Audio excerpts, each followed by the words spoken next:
Ndagende kure. Kubwo ubushake bwawe. Ndera ko sikuvuga ubwo narovya bwawe. Ijuza. Kora.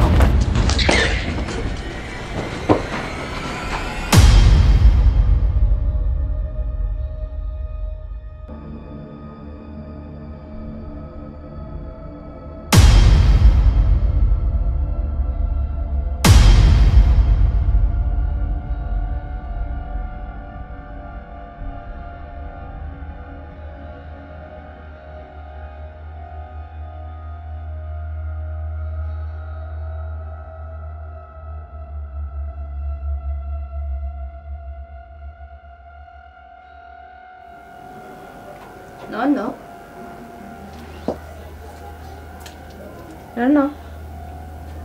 No laske. No wajaminda. No. Yeah. No. No laske. No laske. No. Don't get money, I just want food. Oya, aku tukiende kwa mganga. No.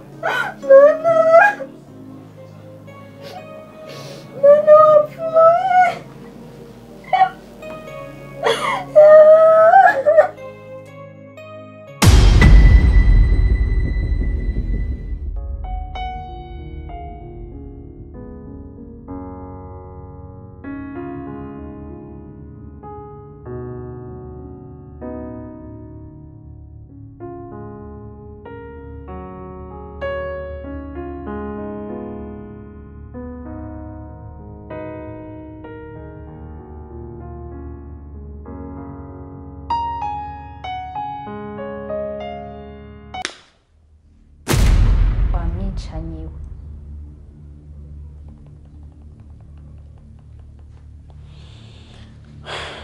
Ana, urangubise kofi.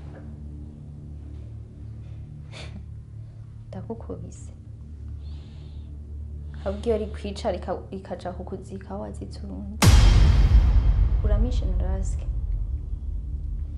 Nagira ndagusezeranye yuko nzogutanga. Imbabazi ntazigiriye mama wanje avyara. Ntazonogirira wewe. Kandi urabizi ko nzirana n'icaha. Uzi ikintu no kubwira kandi ugishire mu mutwe. Iyo uzi ibintu byose byabaye kari ubiri inyuma no uri kuravuga uko.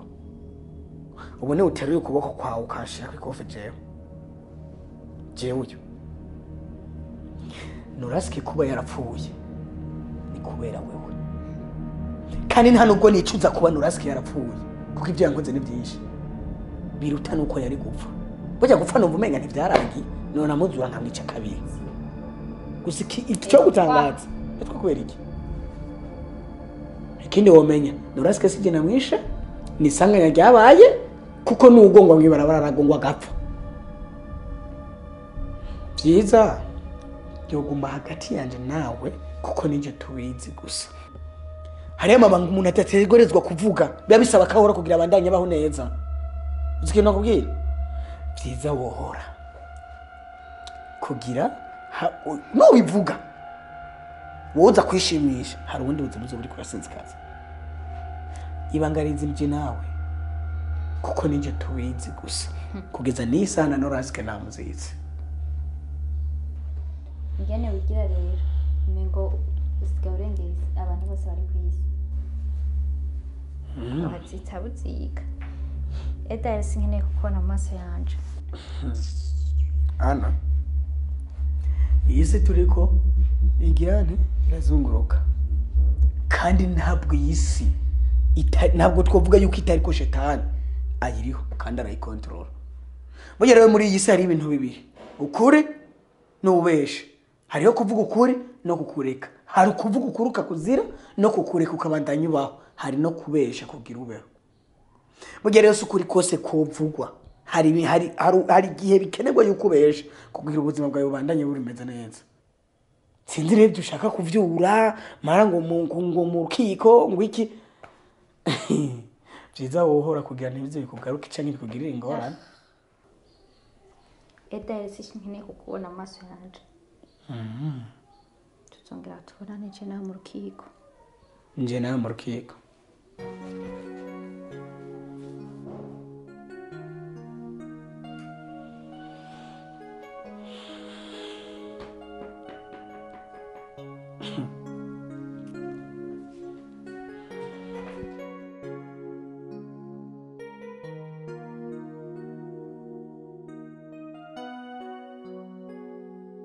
Bisanzwe Shema,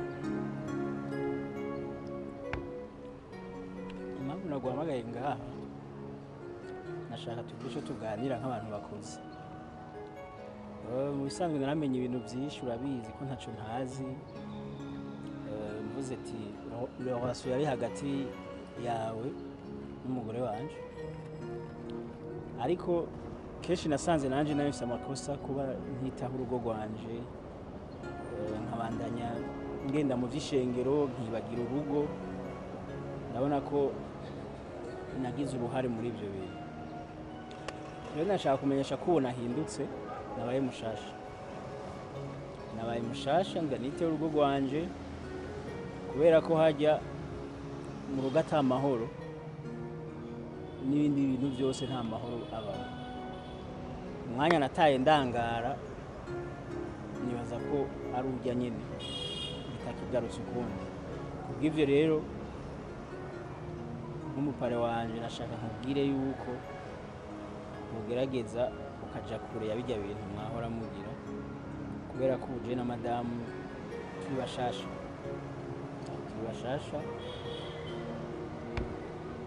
twiyemeje kubana neza no gucemura ibintu byose byahora biducwanisha. Mubona aha tuba tuganiye nk'abantu b'abagabo. Karori, bwa mbere bwobwo felicitation ko mwanzuro ufashe. Bisanzwe ibintu ntabwo biba bigoye cyane, ikigoye no kutahana umwanya w'ibiganiro. Umudamu wawe migendanire yose ubona twagiranye, iyo wamenye ni utamenye, nk'umuntu nawe w'umuntu ufise umubiri cyari kugushikira neco vyo gushikira. Umugore araje akubwiye yuko umugabo wiwe atagishoboye inshingano z'urugo, kandi wewe uwo mugabo wiwe wamubera icyabona imbere y'amategeko n'Imana, akakubwira ko hari ibyo umugabo we adakora. Jewe kubera byari bibananiye kuvyihereza muri babiri nkabizamwo nk'umwana w'umuntu, natekerezwa kureyagisa nk'umwana w'umuntu. Rero ivyo nitwo bigarukaho kubera byaraheze kandi si imyitwarire myiza twagize. Mu gicambere kinezereje nuko ivyo byatumye aza kundondera mu bikosoye.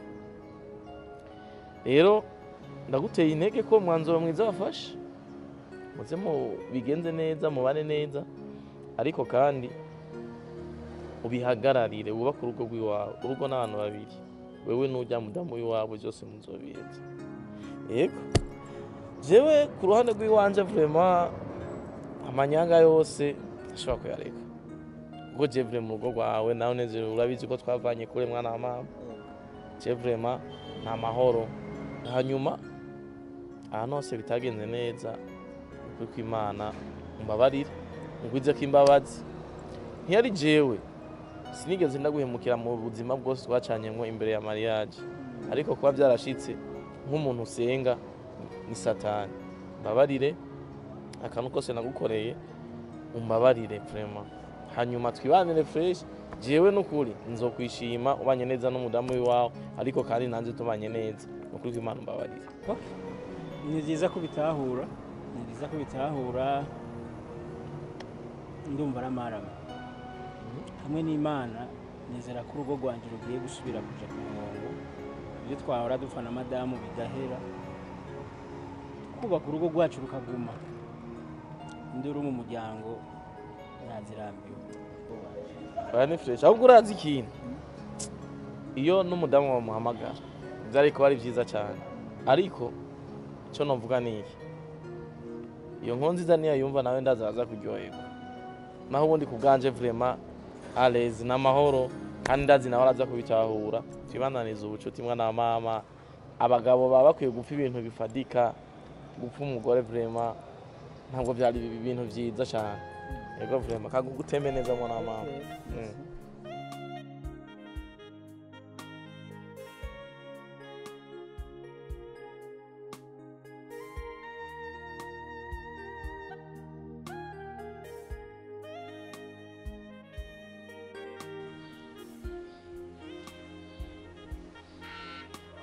Chérie. Kuri modoka. Ya nacu urakoze. Cheers. Kumwe baranezerewe none. Ya nakimwe. Okay, kutanezerwa ndabitahura kandi bifise impamvu. Ariko niyo mpamvu nahisemo kuza hano abantu ngo tuganire. Ndazi kuza kunezerwa. Ikintu cya mbere ndibaza yuko ukorora abantu usigaye tuba urahishimiye. Natwaye. Okay. Rero nashaka gusaba imbabazi ko byagiye bishika. Urazi ko nagiye nitwara nabi kuri wewe sinamenye inshingano nshinzwe zo kwitaho urugo kubera ibintu by'ishenge muri kano kanya nagira tubiganire ko kugira ngo ndagusaba imbabazi. Ari nayo mpamvu niyumviriye ko nugura yindi nzu tukava hariya kugira ngo dutangure ibintu bishasha tube bashasha. Kubw'ivyo rero umbabariye kuba je Karoli ntitaye ku rugo rwaje kuko nagomba kwitaho. Nishinze ishengero cyane ndibagira muhira. Ariko burya byose birafatanye. Kwitaho urugo no kwitaho ishengero. Ngo jewe nasanze darakosheje sanga nitaho ishengero kurusha mu rugo. Kubw'ivyo rero mbabarire.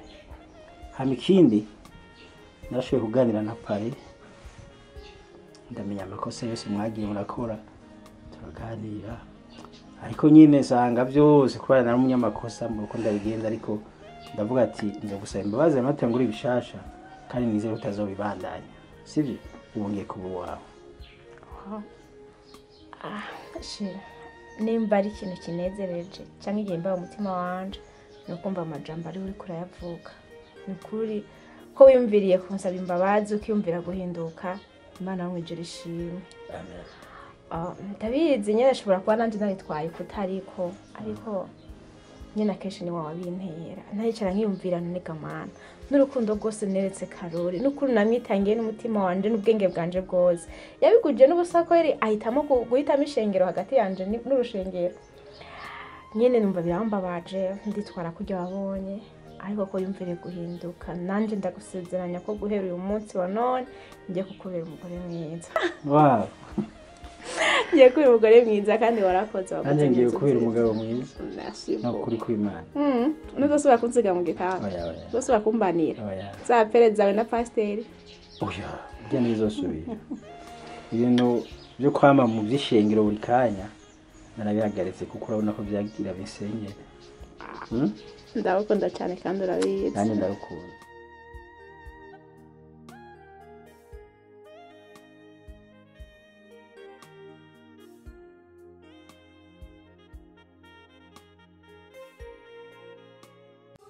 Hamashema umbabarire kubera iminsi iheze tuvugana kubonana bikanka.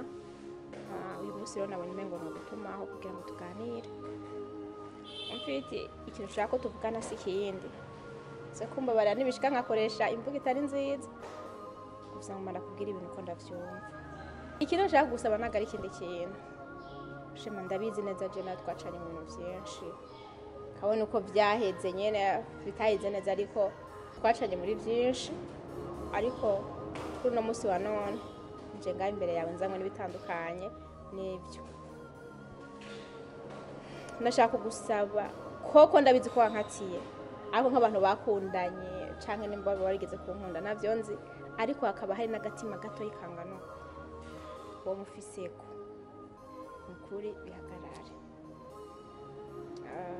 ubera ko urabizi neza uko n'umugabo wanje twari tubanye urabizi ibyo twapfa uramuzi Karori wanje ukuntu yari ameze ariko n'ukuri yaraje aramfukamira aransaba imbabazi arambwira yuko agiye kuba umugabo mwiza amakosa yose agiye kuyakosora kugira ngo je nadushobore kubana neza mu bisanzwe byaranejeje nyene kuba umugabo wanje yemeye guhinduka arambwira ko agiye kumpa umwanya ndabimusezeranira ariyo mpamvu naguhamagaje ngaha kugira ngo ndakubwire n'ukuri umbabarire nimba ariko sana gukoreye I'm sorry ariko kuri no shuro nyene naje kubaka urugo rwanje kandi neza nkuko nabimusezeraniye Karori nyene kumubera umugore mwiza nizeye nako wubatse ngaho ucu ntahora Jenita bwa mbere bwobwo felicitation kuba ufashe ingingo yo kubaka urugo rwawe usanzwe nk'umuntu twagiranye ibihe vyiza sinonezerwa wamye mu magorwa canke mu ngwane kanaka ariko kandi Jenita iyi minsi tumaze tutagendana niho nabonye yuko iby'agaciro bimenya bigiye impamvu naguma nagutelefona ndakwandikira Jenita byananiye kumvamo naje kwisanga naragukunze urukundo jewe bwanje ntikeka naje kwisanga umutima wanje waragutwaye ukuntu nanje ntiyumvira shobora kwibaza ndagutelefona ndakwandikira kankakonsuliza nkagusaba rendez-vous kankakuza nari nifuza kugusaba imbabazi ngo dusubirane ariko kufasha iyo ngingo yo kubaka sinzi ko bibuka neza naremeye ko nzokurinda sinda kubabaza kandi ijambo ryawe muno mwanya ntabwo nza kukopoza cyane genda wubake rugume kandi muze mururanirwa ariko imisi yose uzokwame wibuka yuko ndagukunda imisi yose uze wibuke ibintu usizemo Jenita nemaze kugukunda ariko uze muryoherwa nta ngorane ariko imisi yose bwa bufasha wamusaba za mpano wamusaba ikintu cyose wamukenera kuri jewe I'm here for you ntuze witinye araho nkene uzombwira nzoba kumwe nawe sinzigenda gutererana she murakoze kunyumva kandi ko nahura cane uriya nta muntu wese atanezerwa no ku rwo rwego barumeze neza merci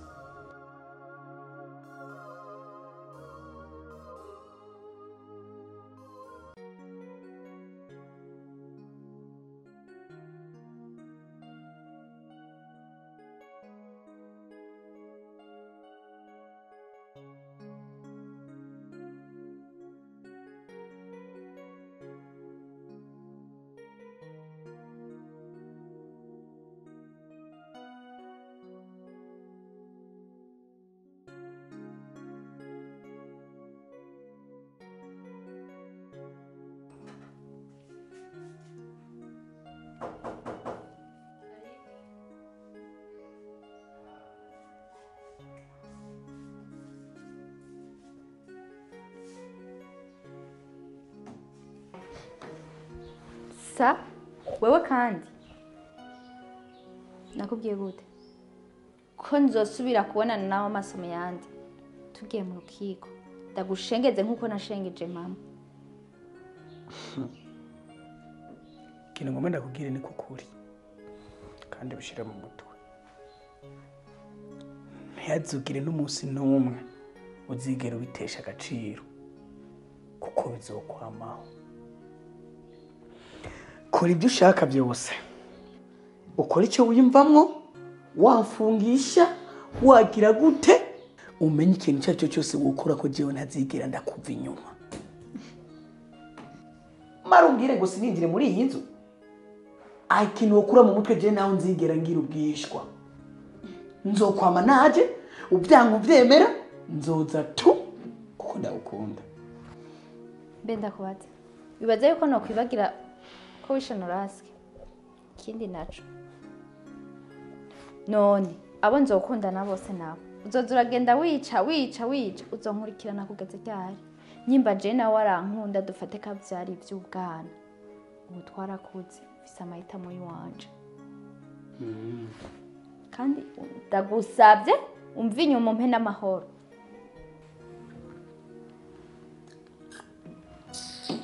Ana Ana tureke kuja kure je nawe turazinanye sibyo kandi cyane kurusha nuko abantu babyibaza ndakuzi uranzi kuko urukundo rwanje nawe aho rwavuye uruhatse kuri ibyo rero sinumva yuko uno munsi bivanye n'ibintu twaciyemwo uguhangayika kwanje kubera wewe no guhangayika kwawe kubera jewe kuno munsi wowe umpagaze mbere umbwire kuko mugende kumufungisha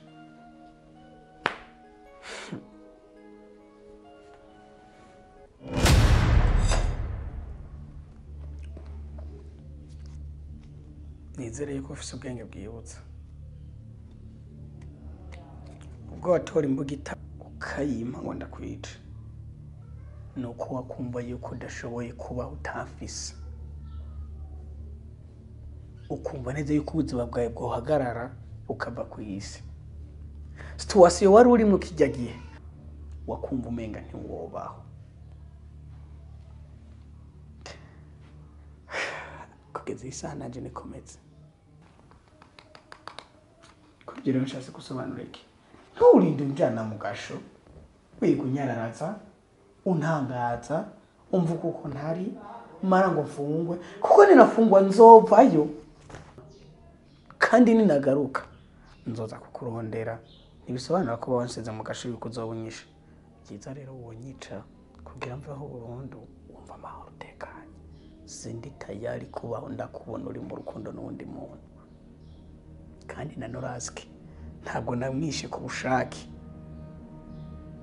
ahubwo nuko yashatse kunzana ko birefu kandi byabaye isanganya ntako ntagusobanuriye waza kubyumva kora ikiri ku mutima wawe kugira ngo yumve amahoro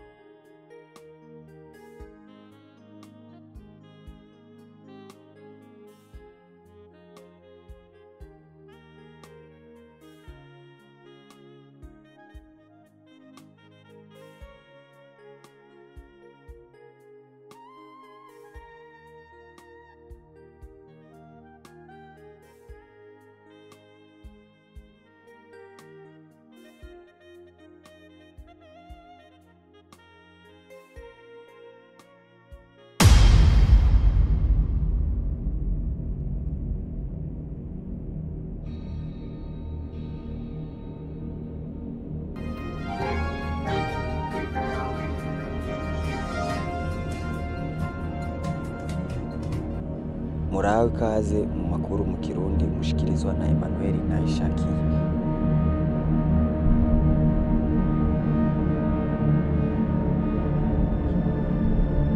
Murawe ikaze ku makuru mu Kirundi mushikirizwa na Emmanuel Nayishakiye. Kuri uyu muhingamo umukuru w'igihugu yiriwe atembereye ibohero ikuru rya Mpimba aho yagiriye ikigongo zimwe mu ifungwa zisanzwe zarakatiwe ibihano. Ndatwenze rero. Ashaka